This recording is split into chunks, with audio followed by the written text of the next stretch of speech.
बिस्मिल्लाहिर्रहमानिर्रहीम। अस्सलाम वालेकुम। आज हम बना रहे हैं देसी सरसों का साग।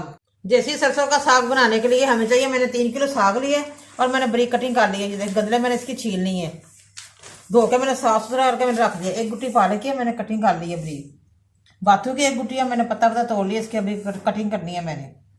सब्ज धनिया उसकी भी एक गुट्टिया मैंने पत्ता पत्ता तोड़ लिया है। एक पाव सब्ज मिर्च है, मक्खन है हमारे पास। ये देखिए माशाल्लाह मैं बाथू की कटिंग कर रही हूँ बरीक बरीक, जैसे धनिया काटते हैं ना ऐसी कटिंग कर रही हूँ।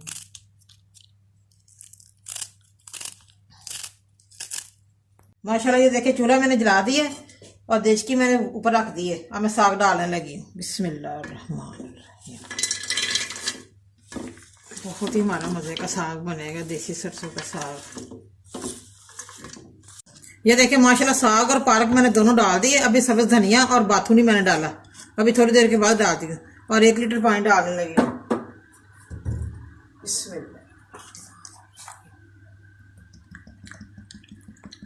सब्ज मिर्चें मैंने धो ली अच्छी तरह, इसकी डंडियां मैंने उतार दी हैं। अब मैं पीसने लगी हूँ। 1/2 चम्मच मैं नमक का डाल रही हूँ, ज़्यादा नमक नहीं डालना, वो साग खारा बन जाता है फिर। अब इसकी मैं बरीक कर लो, इसे बरीक पेस्ट बना लो इसका, सब्ज मिर्चों का। ये देखिए माशाल्लाह साग हमारा हल्का सा सॉफ्ट हो गया। अब मैं बाथू और सब्ज धनिया डालने लगी हूँ।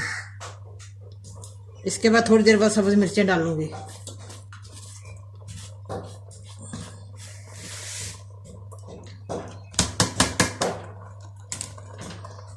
ऊपर ढकना दे देती हूँ।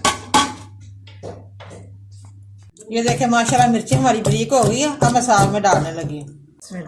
अब मैं मिर्चें डालने लगी हूँ।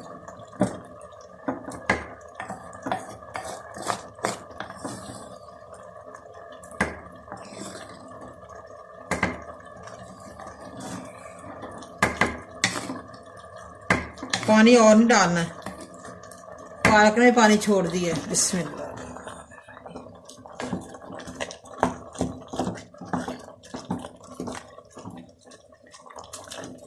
अच्छी तरह मिक्स हो जाए, फिर हम इसको घोटा लगाएंगे।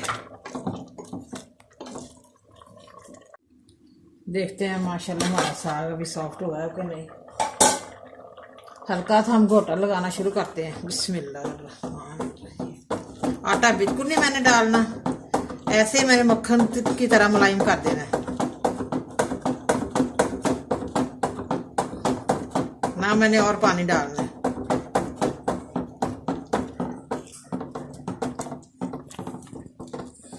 बड़ी मजे की खुशबू आ रही है साग की, पूरे घर में फैल गई है देसी सरसों के साग की खुशबू। बिस्मिल्लाहिर्रहमानिर्रहीम।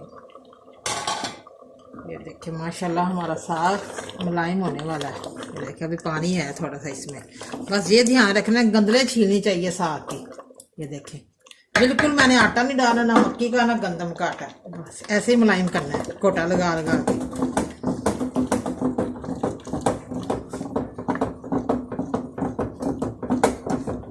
मुझे तो ज़रा नहीं अच्छा लगता आटा डालते हुए साग।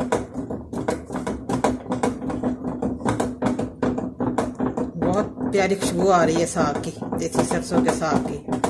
आप भी ज़रूर घर पे ट्राई करें। प्लीज़ आप मेरी वीडियो को लाइक भी किया करें, शेयर भी किया करें, सब्सक्राइब भी किया करें।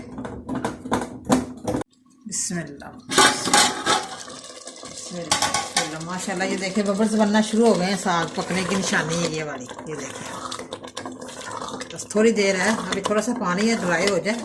ये देखिए यकजान हो गया बिल्कुल। दोबारा मैं रिपीट करती हूँ, मैंने ना इसमें आटा डाला है, ना मक्की का ना गंदम का। ये देखिए ऐसे ही मुलायम हुआ है साग घोटा लगाने से। ये देखिए साग माशाल्लाह ये देखिए चिपकना शुरू हो गया। थोड़ा सा पानी है, बहुत मजे का हमारा साग बनेगा देसी सरसों का। थोड़ा सा और घोटा लगा देते हैं, मुलायम हो जाएगा और मजीद। ये देखिए माशाल्लाह साग हमारा तैयार हो गया। मुसलसल मैंने घोटा लगाया है साग को, बिल्कुल पानी ड्राई हो गया। ये देखिए कुछ नहीं है, पानी बिल्कुल नहीं है। अब मैं मक्खन का तड़का लगाऊंगी, छोटा सा टुकड़ा अदरक का लेके। ये देखिए माशाल्लाह मक्खन मैंने पैन में डाल दिया और अदरक के छोटे टुकड़े कर लिए मैंने। थोड़ा सा फ्राई हो जाए अदरक हमारी, तो फिर हम तड़का लगाएंगे। ये देखिए मक्खन हमारा गर्म हो गया, अदरक भी मैंने डाल दी है। बस मक्खन का साग अच्छा लगता है, देसी घी में अच्छा लगता है साग, डालडे में अच्छा नहीं लगता साग। मैं तो अदरक का तड़का लगाती हूँ, जितना आपने खाना उतना तड़का लगा दो। मक्की की रोटी के साथ खाएं चाहे पराठे के साथ खाएं, बहुत ही मजे का बनेगा।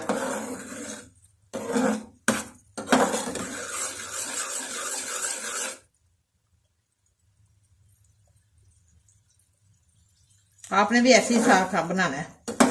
कितनी मजे की खुशबू आ रही है मक्खन की।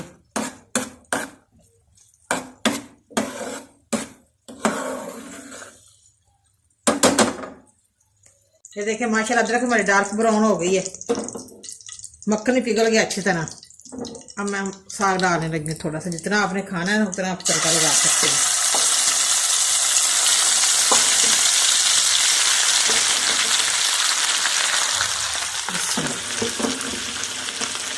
वाह बड़ा जबरदस्त बने हमारा साग।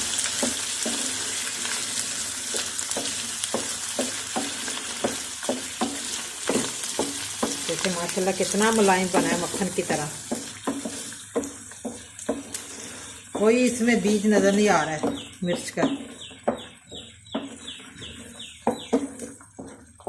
माशाल्लाह माशाल्लाह। ये देखिए देसी सरसों का साग हमारा गर्मा गर्म रेडी है, बड़ा मजे का बना है, बड़ा टेस्टी बना है। आप भी प्लीज जरूर घर पे ट्राई करें और मुझे कमेंट करके बताएं कैसा बना है। बहुत ही जबरदस्त हमारा साग बना है। मुझे लाइक करें, सब्सक्राइब करें, मेरे नई वीडियो को देखने के लिए घंटी का बटन दबाएं। कल फिर मिलेंगे नई रेसिपी के साथ। दुआओं में याद रखें। पाकिस्तान जिंदाबाद।